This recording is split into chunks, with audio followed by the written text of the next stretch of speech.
We're back with you here on Gridiron, and we are going to talk about the Red Hurricane Report with Larry Kelly. Without having talked to him in between segments regarding this, there's at least one thing that I would like Larry to touch on. I don't know if he will. I'll be surprised if he doesn't, but we'll go over it if he doesn't. So we'll turn him loose and let him talk about the Red Hurricane.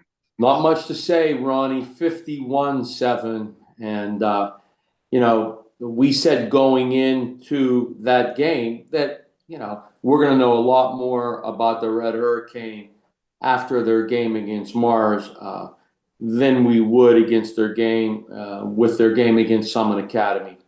And unfortunately, what we learned was not good. Again, I didn't see the game, but read the article, read the column, got dominated just, statistically, and continued as I read the column.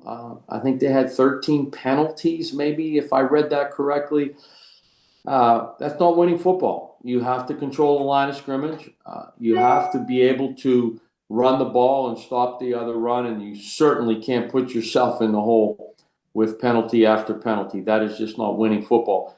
When we heard Stacy Robinson after the Summit game, notwithstanding a pretty convincing victory, he wasn't real happy. And, he has trained eyes. He knows what he's watching. And, he can't be very happy after what he saw Friday night. That was total domination. Yeah. How anxious are you for this game against Armstrong? Both teams are 1-1. Armstrong lost last week to Aliquippa, which, certainly in terms of the name Aliquippa, brand name, I don't know what they have this year. I'm assuming it's Aliquippa. It's, that they're traditional great powerhouse football.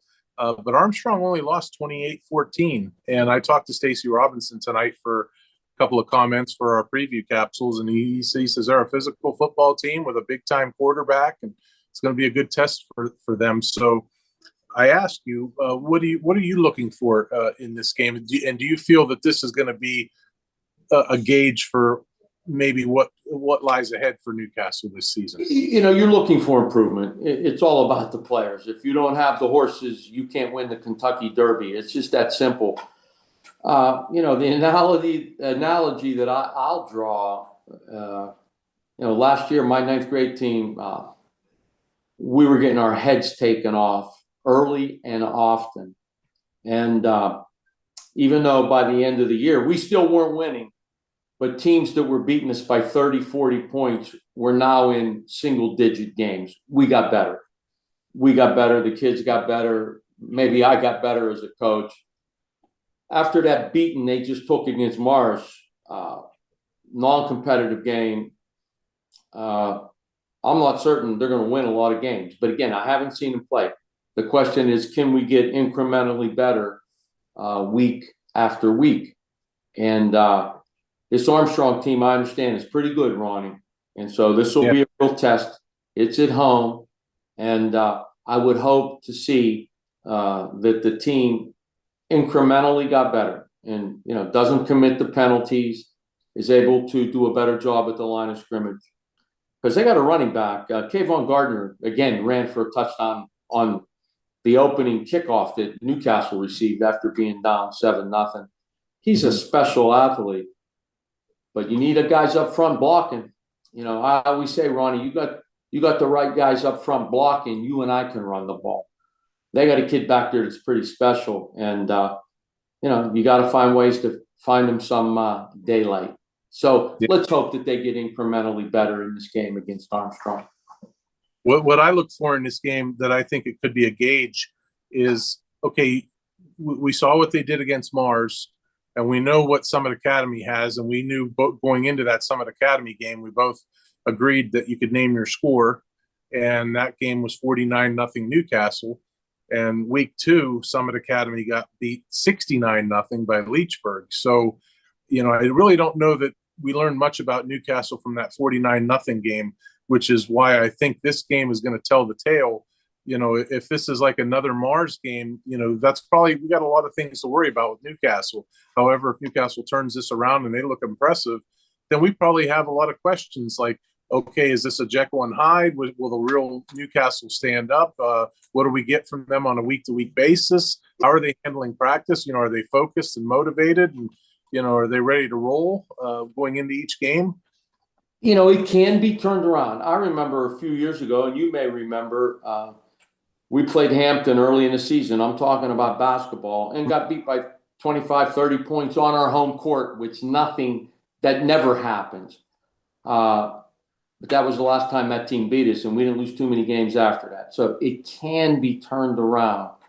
But there are certain things you need to do to win basketball games and to win football games. And one of them, first and foremost, you got to control the line of scrimmage. You can't continually make double-digit penalties. You're not going to beat anybody doing that. So we'll see. Let's hope that we see a better team on the field this week. And you're right. This will be a good test. This Armstrong team, as I understand it, is pretty good.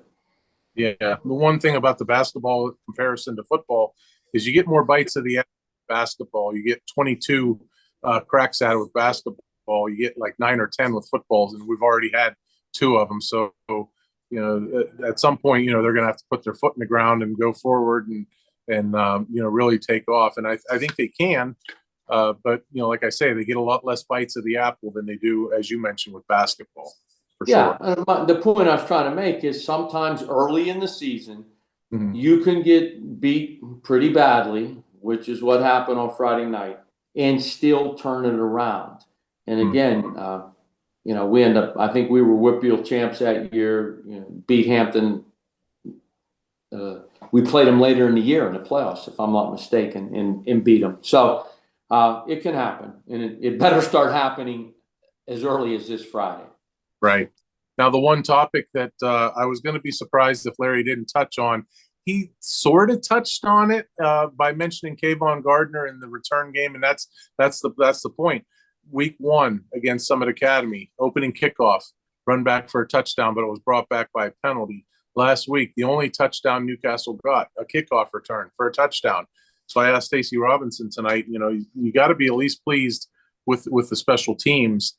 And he mentioned, yeah, you are, we're happy with it, but we can't just rely on the special teams to make those plays. Our offense has to step up too.